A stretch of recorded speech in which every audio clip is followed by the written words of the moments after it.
کہ تم کافی خوبصورت ہو، مگر حابل کے سامنے دال نہیں گلتی تمہاری۔ وہ مسکراتے ہوئے بولی تھی، مجھے حابل کے سامنے دال گلانی بھی نہیں تھی۔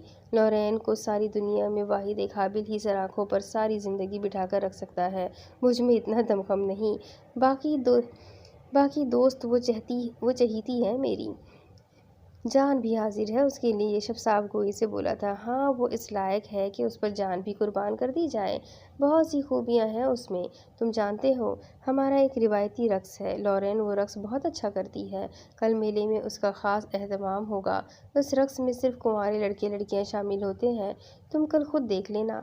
وہ ہلکی سی مسکراہٹ کے ساتھ بولی تھی، میں وہ رقص دیکھ کر کیا کروں گا جب میری ہم جان، میری ہم رقص ہی وہاں میرے ساتھ نہ ہوگی؟ وہ شکایتی نظروں سے اسے دیکھتا ہوا بولا تھا، مرجان تم میری خاطر بھی کل میلے میں نہیں آ سکتی؟ نہیں۔ اس کے التجائی لہجے کو خاطر میں لائے بغیر وہ انکار کر گئی تھی، تھوڑی دیر کے لیے بھی نہیں؟ نہیں، بالکل نہیں، مرجان قطعی انداز میں بولی تھی۔ تو پھر میں ریشمی رومال تمہاری خدمت میں کہاں پیش کروں گا؟ میلے میں کچھ وقت گزار کر جنگل کی طرف آ جانا، میں وہیں ملوں گی۔ وہ مسکراہٹ چھپائے بولی تھی، میں چاہتا تھا کہ کل سب کے سامنے تمہیں ریشمی رومال پیش کرتا، رد ہو جانے کا خدشہ کم رہتا، اتنے لوگوں کے درمیان نہ چاہتے ہوئے بھی میرا دیا ہوا رومال قبول کر لیتی، یعنی لحاظ مروت میں ہی صحیح۔ وہ مسکراتی نظروں سے اسے دیکھتا ہوا بولا تھا، تمہارا اندازہ غلط ہے، زندگی کے نازک اور اہم فیصلے دنیا کے خوف میں یا لحاظ یا مروت میں نہیں کیے جا سکتے۔ وہ سنجیدگی سے بولی، یہ بھی درست ہے، اور کچھ؟ ریشم کے غیر سنجیدہ انداز پر مرجان نے خشمگین نظروں سے اس کی آنکھوں میں چمکتی شرارت کو دیکھا تھا۔ بات سنو، مجھے تو رقص کے سر پیر کا بھی نہیں پتا، لیکن پھر بھی تم اپنے طور پر مجھے اپنی ہم رقص کا درجہ دے چکے ہو، ذرا یہ تو بتاؤ، اس درجے پر مجھ سے پہلے اور کتنی ہم رقص تمہاری زندگی میں آتی جاتی رہی ہے؟ مرجان کی تجسس سے پوچھنے پر وہ حیرت سے دیکھتا، وہ مشکل ہی ہنسی دبا چکا تھا۔ ان کی جس قدر بھی تعداد رہی ہو، بس تم یہ یقین رکھو کہ تم میری آخری ہم رقص ہو، ہمیشہ والی۔ اب آنکھیں بند کر کے تمہاری ہر بات پر تو میں یقین نہیں کر سکتی، اب جلدی سے بتاؤ کہ جیکٹ کے اندر اپنے علاوہ اور کیا چھپا رکھا ہے؟ کیا واقعی رومال کے انبار اٹھا لائے ہو؟ رومال تو بس ایک ہی تمہارے لیے من کو بھایا، بہت خوبصورت ہے، مگر اس کا دیدار تم کل ہی کر سکو گی، لیکن ابھی جو میں تمہارے لیے لایا ہوں وہ تمہیں قبول کرنا پڑے گا۔ بولتے ہوئے اس نے جیکٹ میں چھپایا ہوا ایک پیکٹ اس کے سامنے رکھا تھا، اور اس سے پہلے کہ وہ کچھ کہتی، یشب نے وہی سرخ مخملی کیس بھی اس کے ہاتھ پر رکھ دیا۔ یہ ہار تمہاری امانت ہے، مجھ پر رحم کر کے اسے قبول کر لو، میں اب اور اسے لورین کی نظر سے نہیں چھپا سکتا، اس ہار کو ہتھیائے بغیر وہ میری جان نہیں چھوڑے گی۔ یشب کے التجائی لہجے پر خلاف توقع خاموشی سے دوسرا پیکٹ کھولنے لگی تھی، جانتی ہو گھنٹوں سر کھپانے کے بعد کہیں جا کر مجھے یہ لباس تمہارے لیے بہتر لگا، تمہارے شایان شان تو نہیں، لیکن یہاں کی چند اچھی دکانوں پر مجھے اس سے اچھا لباس نظر ہی نہیں آیا۔ یہ بہت خوبصورت ہے، لیکن یہ بہت قیمتی اور مہنگا کپڑا ہے، تمہیں یہ میرے لیے خریدنے کی ضرورت نہیں تھی۔ جب تک تم یہاں ہو تمہیں رقم اپنے پاس محفوظ رکھنی چاہیے، آخر تم نے ادھر کا رخ کرتے ہوئے کوئی بڑی رقم تو ساتھ نہیں رکھی ہوگی اس طرح خرچ کرنے کے لیے؟ مگر اسے دیکھتے ہوئے بولی، تم ٹھیک کہتی ہو ماں، میں آگے خیال رکھوں گا، لیکن ابھی یہ ہدایتیں کر کے میرا دل نہ توڑو۔ اس کے سادہ لہجے پر وہ بس اسے دیکھ کر رہ گئی تھی۔ میں کل تمہیں اسی لباس میں دیکھنا چاہتا ہوں، مجھے یقین ہے کہ تم بہت اچھی لگو گی، لورین سے بھی زیادہ اچھی۔ کیا تمہارا دل نہیں چاہتا اس طرح اپنے رنگ کے دلکش لباس استعمال کرنے کا جیسے لورین زیب تن کرتی ہے؟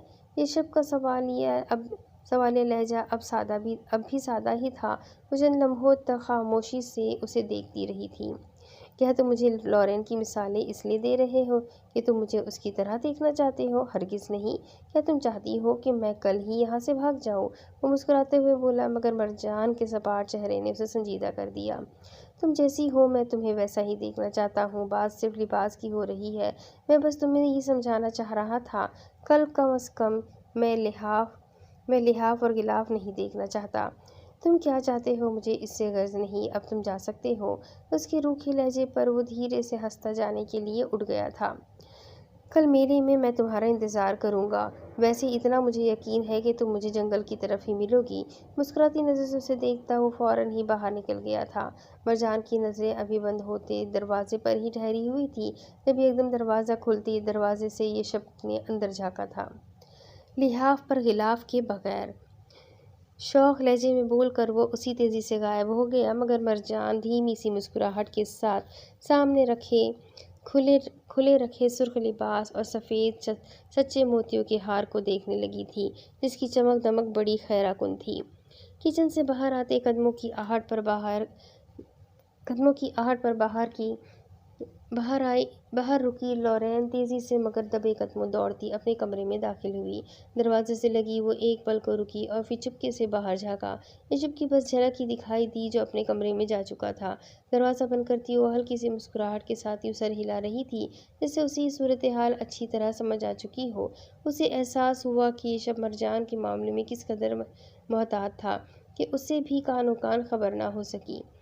اسے یہ بھی اندازہ ہو گیا کہ اب تک یشب جسے سب سے زیادہ بظاہر نظر انداز کرتا رہا تھا، وہ دراصل وہی اس کی ساری توجہ کا مرکز بن رہی تھی۔ گہری سانس بھرتی وہ کپڑے کے قریب آ کر رکی تھی۔ اس کے ہاتھوں میں وہی سرخ ریشمی رومال تھا جو پچھلے برس تنہائی میں حابل نے اسے دیا تھا، جو کہ اس نے قبول بھی کر لیا تھا، اس وعدے کے ساتھ کہ اگلے برس تک وہ ضرور خود کو اس قابل کر لے گا کہ سب کے سامنے ریشمی رومال دے کر اسے خود سے منسوب کرتے ہوئے کسی مخالفت کا سامنا نہ کرنا پڑے گا۔ مگر ان پہاڑوں کے درمیان محدود رہ کر آخر وہ ایسی کتنی دولت جمع کروا سکتا تھا جو لارا کو راضی کر سکتی۔ تم آنکھوں کے ساتھ مہکتا ریشمی رومال اس نے اپنے ہونٹوں سے لگا لیا تھا۔ دل بہت اداس تھا مگر کہیں نہ کہیں یہ یقین تھا کہ اس سے کل حابل کا چہرہ اسے ضرور دکھائی دے گا۔ ضبط کرتے ہوئے اس نے چپکے سے آنکھوں کے گوشوں کو خشک کر لیا تھا۔ سرد ٹھٹرتی رات ہے اور میں تنہا ہوں۔ چاند کی ٹھنڈی کرنیں ہیں، ایک جلتا دل ہے اور میں تنہا ہوں۔ یہی سماں تھا پچھلے برس جب میرے ہاتھوں کو چوم ایک اٹوٹ تعلق باندھ کر تم نے یہ ریشمی رومال دیا تھا، جسے وفا کے پھولوں سے کاڑھا تھا ہم نے، جسے حسین خوابوں سے سمایا تھا ہم نے۔ وقت جدائی تم نے یہ مجھ سے کہا تھا، دیکھو جب میری یاد کا چاند طلوع ہو، ضبط سے گزرتے اشک رواں ہو، تب غم جدائی کے زخم سہ لینا، آنسوؤں کو روک لینا۔ دیکھو یہ وعدہ عشق کبھی پامال نہ ہو، شبنمی قطروں سے نم ریشمی رومال نہ ہو۔ قصبے سے باہر میدان میں روایتی تہوار کی گہما گہمی اور رونق قابل دید تھی۔ مقامی لوگوں سے زیادہ باہر سے آنے والے لوگوں کا جوش و خروش بھی کم نہ تھا۔ میلے کا سا سماں تھا، ہر طرف ہنستے مسکراتے چہرے بکھرے ہوئے تھے۔ خفیف کھانے پینے کا اہتمام تھا تو کہیں طرح طرح کے کرتب دکھائے جا رہے تھے۔ فضا میں موسیقی رس گھول رہی تھی، منچلے لطف اندوز ہوتے جھوم رہے تھے۔ سر تال کے ساتھ موسم بھی مہربان اور خوبصورت تھا۔ لورین کے ساتھ گھومتے ہوئے وہ اس سے اس تہوار کی خاص باتیں بھی سنتا رہا تھا، لیکن وہ محسوس کر رہا تھا کہ لورین کھوئی سی اور بجھی بجھی سی ہے۔ اس کے حسین چہرے پر عجیب سا ملال تھا، اداسی تھی، اس کی متلاشی نگاہیں مستقل ادھر ادھر بھٹک رہی تھی۔ یشب جانتا تھا کہ اسے کس کا انتظار ہے۔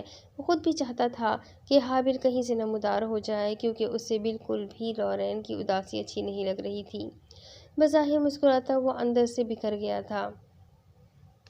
اسے سمجھ نہیں آ رہا تھا کہ وہ ایسا کیا کرے کہ لورین اداسی بھول کر ہنسنے مسکرانے لگے۔ اسے حیرت نہیں ہوئی جب وہاں روایتی رقص شروع کرنے کا اعلان ہوا اور لورین نے اس میں شامل ہونے سے انکار کر دیا۔ لورین کی سہیلیاں اصرار کر کے مایوس لوٹ گئیں۔ یشب کے کہنے پر بھی وہ راضی نہ ہوئی۔ رقص شروع ہوا، بہت منظم طریقے سے اور ردھم کے ساتھ۔ یشب کے لیے یہ موسیقی، یہ رقص سب اجنبی مگر بہت دلچسپ تھا۔ نوجوان لڑکے لڑکیوں کے یہ شوق تھرکتے انداز میلے میں چار چاند لگا رہے تھے۔ ان سب کو دیکھتے ہوئے اس کا دھیان مرجان کی طرف چلا گیا۔ جانے وہ اس وقت کیا کر رہی ہوگی، یقیناً کسی نہ کسی کام میں مگن ہوگی یا ضرور جنگل کی طرف جانے کی تیاری کر رہی ہوگی۔ وہ سوچ رہا تھا، اتنا تو اسے اندازہ تھا کہ وہ شور شرابے اور چہل پہل میں کبھی نہیں آئے گی۔ کچھ دیر بعد اسے بھی جنگل کی سمت نکل جانا تھا۔ اسے انتظار تھا کہ کب لورین اپنی سہیلیوں میں گھر کر اس سے غافل ہو اور وہ یہاں سے کھسک جائے، مگر غائب ہونے سے پہلے وہ دل سے چاہتا تھا کہ لورین کی اداسی کسی طرح دور ہو جائے۔ روایتی رقص مکمل ہوا، تالیوں کے شور میں دار و تحسین سے نوازا گیا، لوگ دوبارہ ادھر ادھر بکھر گئے، موسیقی کی طرز اور لے نے انداز بدلا جو کہ یشب کو اپنے موڈ اور مزاج کے مطابق لگا۔ لورین، اب میں تمہیں اپنے رقص کے سٹیپس دکھاتا ہوں، بہت آسان ہے، تمہیں بہت اچھا لگے گا۔ لورین کے جواب کا انتظار کیے بغیر وہ اس کا ہاتھ تھامے لکڑی کے سپاٹ اور شفاف فلور پر لے آیا جہاں کچھ دیر پہلے روایتی رقص پیش کیا گیا تھا۔ ادھر گھر میں مرجان کو سمجھ نہیں آ رہا تھا کہ کیا بہانہ کرے دوشین کے سامنے تاکہ گھر سے باہر نکل سکے۔ ناساز طبیعت کی وجہ سے دوشین نے اسے کسی بھی کام سے یہاں تک کہ جنگل کی طرف جانے سے بھی منع کر دیا تھا، جبکہ سچ بتا کر گھر سے باہر جانے میں اسے جھجک محسوس ہو رہی تھی۔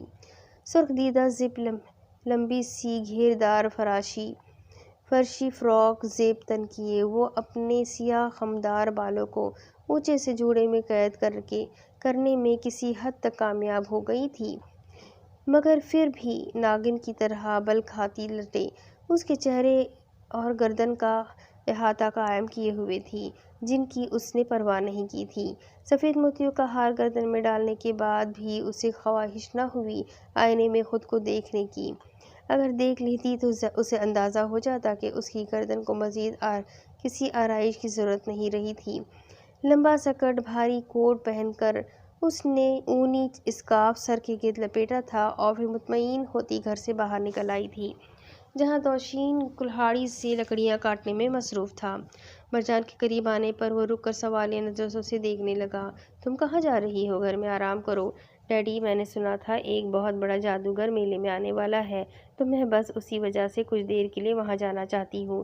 اس کے ہچکچائے انداز پر دوشین نے اسے حیرت سے دیکھا تھا اور اگلے ہی پل جانے کیوں ایک دھیمی سی مسکراہٹ بس ایک پل کے لیے اس کے چہرے پر ابھری تھی۔ ٹھیک ہے، چلی جاؤ۔ دوشین کے یہ کہتے ہی وہ پلٹ کر جنگلے کی سمت بڑھتی چلی گئی تھی۔ بہت عجیب لگ رہا تھا اسے لوگوں کے اس ہجوم کے درمیان آنا۔ نامحسوس انداز میں اس نے آدھا چہرہ چادر میں چھپا لیا تھا۔ موسیقی اور شور و غل کی بڑھتی آوازوں کے درمیان چلتے ہوئے اس کی متلاشی نگاہیں یکدم ایک جانب ٹھہر گئیں اور قدم بھی جہاں تھے وہیں ساکت رہ گئے۔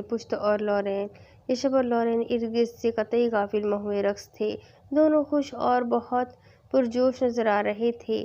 دور سے ہی ان دونوں کے تمتمائے چہرے اور تھرکتے وجود سب کی توجہ کھینچ رہے تھے۔ تبھی مرجان کو لگا جیسے یشب نے اسے دیکھ لیا ہے، کیونکہ لورین اور رقص پر سے اس کی توجہ ہٹ گئی تھی۔ سرس سے اپنے ارد گرد کھڑے لوگوں کی آڑ میں چھپتی وہ پھر رکی نہیں تھی۔ کیا ہوا ہے یشب؟ لورین بھی اس کی بے توجہی محسوس کرتی اس کی بھٹکتی نظروں کے تعاقب میں دیکھنے لگی۔ لورین، شاید میں نے مرجان کو یہاں دیکھا ہے، وہ یہیں کہیں ہے۔ وہ یقینی بے یقینی کے درمیان بولتے ہوئے بھی ادھر ادھر نظریں دوڑا رہا تھا۔ ایسا ہو ہی نہیں سکتا، تمہارا وہم ہے، یہ مرجان نے کبھی اس میلے میں آنا پسند نہیں کیا، وہ ایسے ہجوم سے دور بھاگتی ہے۔ لورین کے قطعی لہجے پر وہ ایک بار پھر متلاشی نگاہیں دوڑاتا کچھ بول نہ سکا تھا۔ دوسری جانب وہ برف پر اپنے قدموں کے نشان چھوڑتی جلد از جلد جنگل کے سکون اور تنہائی میں پناہ لے لینا چاہتی تھی۔ چلتے چلتے رکے بغیر جانے اسے کیا ہوا تھا کہ اس نے اپنی گرم شال اتار کر وہیں برف پر پھینکی اور اسی طرح غائب دماغی سے چلتے ہوئے بھاری کوٹ اور پھر اونی اسکارف بھی اتار کر پھینک دیا تھا۔ جنگلی پھولوں کی خوشبو بہت تیز ہوئی جب اس نے چونک کر رکتے ہوئے اپنے اطراف میں نگاہ ڈالی۔ گھنے اونچے درختوں تلے پھیلی نیم تاریکی اور سناٹے میں اسے پھر کچھ سنائی دے رہا تھا۔ بس تم پہ یقین رکھو، بس تم یہ یقین رکھو کہ تم میری آخری ہم رقص ہو۔ لب بھیج کر اس نے اپنے چہرے کے سامنے منڈلاتی 2 تتلیوں کو دیکھا اور پھر جھنجھلاتے ہوئے انداز میں ہاتھوں سے ان تتلیوں کو ادھر ادھر جھٹکتی تھکی انداز میں قریبی درخت کے تنے سے لگ کر بیٹھ گئی تھی۔ اس کی آنکھوں کے سامنے بار بار وہی منظر لہرا رہا تھا جس میں یشب اور لورین ایک دوسرے کے ساتھ مہوئے رقص تھے۔ سر پر ہاتھ رکھے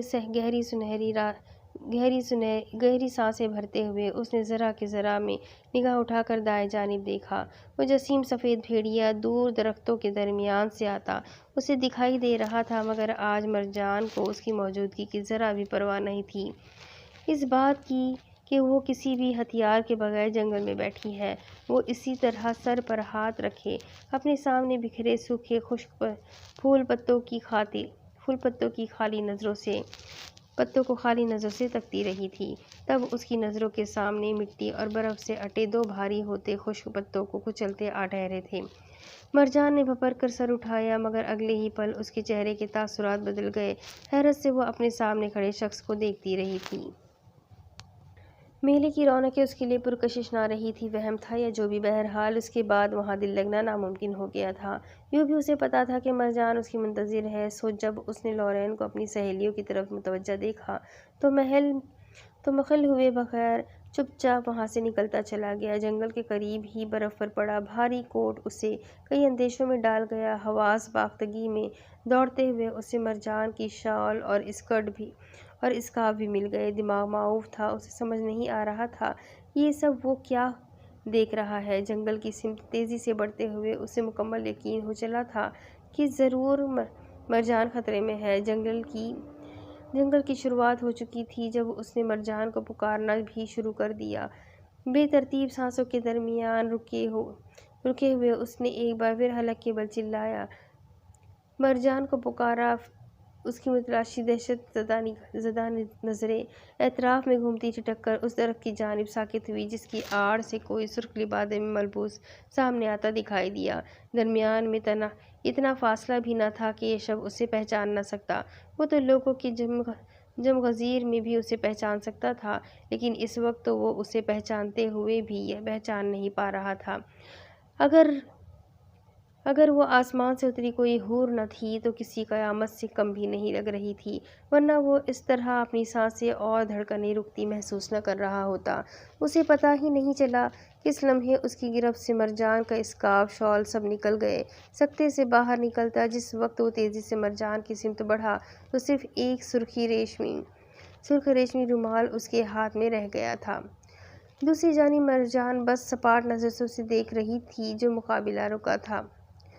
اس کی خوشی سے جگمگاتی سنہری آنکھیں اب مرجان کے سفید موتیوں کے بارے میں سجی گردن کا طواف کر رہی تھی۔ اس کی گردن اس کے سرخ ہوتے چہرے اور گہری مسکراہٹ سے اس کی مسرت کا اندازہ لگانا مشکل ہو رہا تھا۔ مرجان، تم نہیں جان سکتی کہ میں اس وقت تمہارا یہ حسین اور مقدس روپ دیکھتے ہوئے کس کیفیت سے گزر رہا ہوں۔ کچھ دن پیچھے جاؤں تو میں یہ توقع کر ہی نہیں سکتا تھا کہ تم میرے اتنی عقیدت و محبت سے دیے گئے تحفے اپنے وجود پر سجا کر مجھے اس قدر اہم اور معتبر کر دو گی۔ مجھے لگ رہا ہے کہ میں اس وقت 7ویں آسمان پر پہنچ گیا ہوں، اتنا بلند کر دیا ہے تم نے مجھے۔ جذبات سے مغلوب ہو کر یشب نے اسے شانوں سے تھام لیا تھا۔ جانتی ہو تمہاری تعریف کے لیے ہر لفظ مجھے پھیکا اور بے وزن لگ رہا ہے۔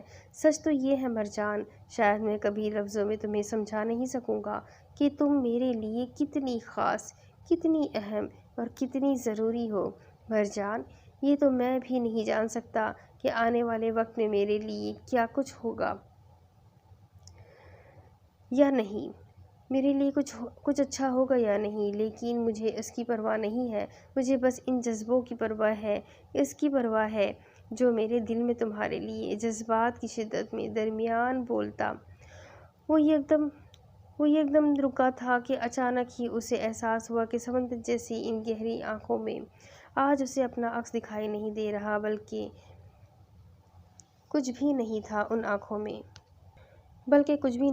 آنکھوں میں، وہ اپنائیت بھی نہیں جس کا وہ عادی ہوتا جا رہا تھا، بس ایک عجیب سی خنکی تھی، اجنبیت تھی جس نے پہلے اسے چونکایا اور پھر دنگ کر دیا تھا۔ مرجان کے شانوں پر اس کی گرفت کمزور ہوتی چلی گئی تھی۔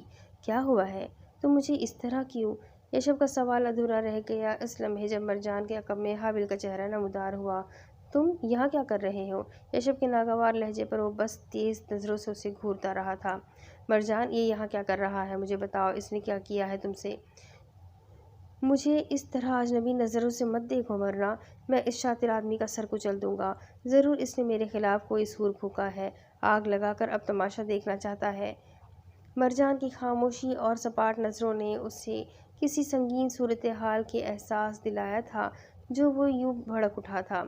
میں نے صرف تمہاری حقیقت اس کو بتائی ہے، حابل بولا تھا۔ میری حقیقت؟ یشب بگڑے تیوروں کے ساتھ اس کی طرف دیکھ رہا تھا۔ میری حقیقت اب تم بتاؤ گے؟ بیچ بازار میں عورت سے مار کھا کے بھاگنے والے 2 ٹکے کے انسان اپنی اوقات میں رہے، حد میں رہے اپنی، ورنہ لحاظ نہیں کروں گا میں۔ مرجان سب جانتی ہے میرے بارے میں اور تم اس کے بارے میں بننے کی کوشش مت کرو، اس کے باپ بننے کی کوشش مت کرو۔ وہ اگر سب جانتی تو مجھے اس کے ہی کہنے پر تمہاری کھوج میں نہ نکلنا پڑتا۔ مرجان کا شک بالکل درست تھا۔ تم یہاں سب کو بیوقوف بنا کر اپنا مطلب نکالنے آئے ہو۔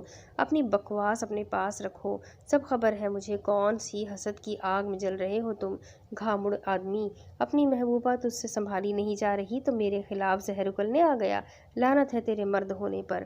عورت کے کندھے پر بندوق رکھ کر چلا رہا ہے۔ مشتعل ہو کر حابل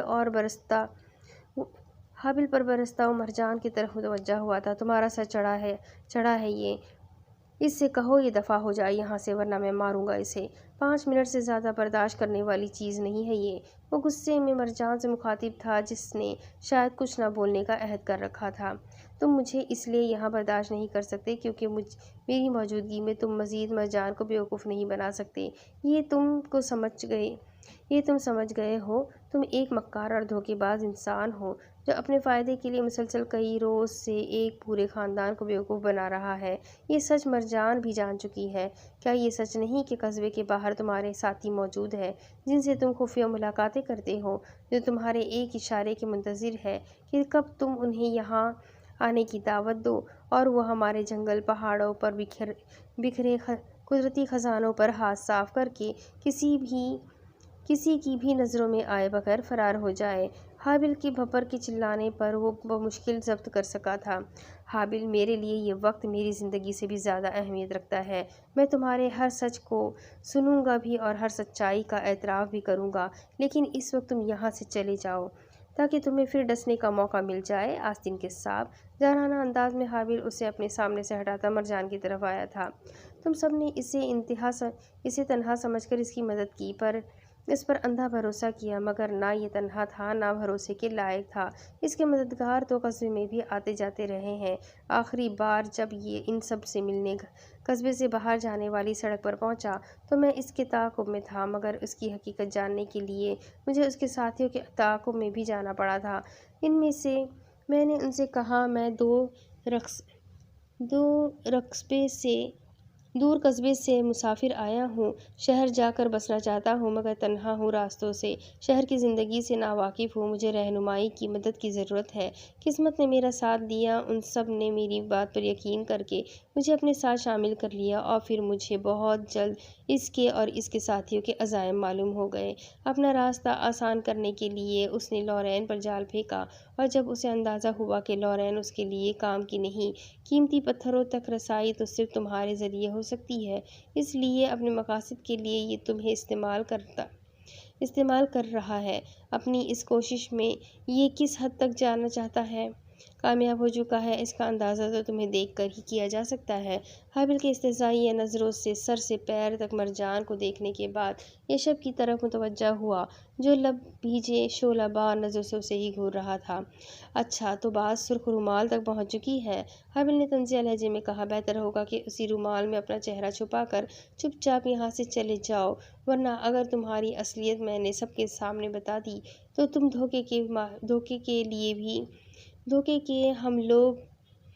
تم دیکھو گے کہ ہم لوگ جس قدر سادہ اور مخلص ہیں، اپنی زمین، اپنی عزت کے معاملے میں اس سے کئی گنا زیادہ غیرت مند بھی ہیں۔ وسیلی نظروں سے